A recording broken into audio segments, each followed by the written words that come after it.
Sure. please.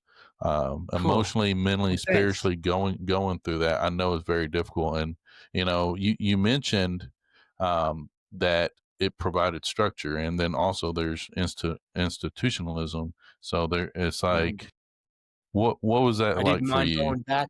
Yeah, there were times, and by the way, thank you for sharing all that and giving me some background. 'Cause I certainly have a passion to work with the justice involved individuals, because I've been there.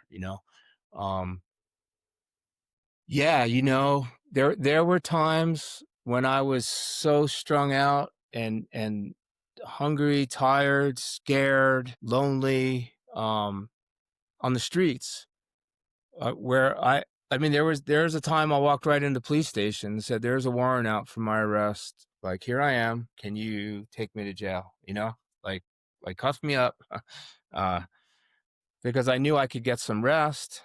I'd eat. Sometimes I needed medical attention.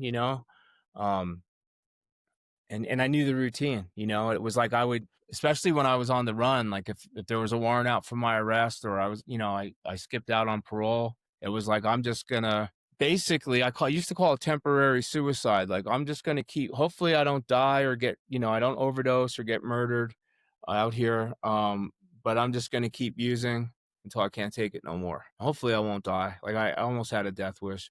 And there were times where going to prison or jail was like a relief. And when I say relief, because I mean, I remember times where I would hold my Bible just like on my chest, like it was a teddy bear, like a security blanket, because it would give me yet another opportunity to spend time with God, where I would read my Bible, and I went through some different phases too of like, because I come from a Jewish family, and it was like, maybe, I started reading some psychology books and like Carl Jung, and go back to the roots of your father. So I'm like, maybe I need to get into Judaism more.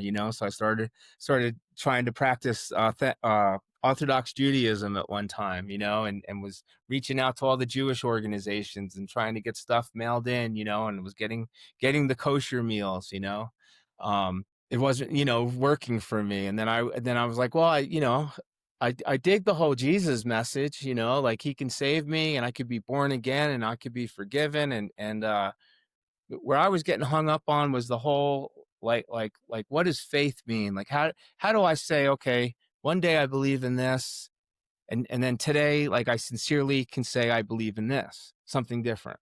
So I struggled there, and but I just kept reading my Bible. So then I started attending like Messianic Jewish services.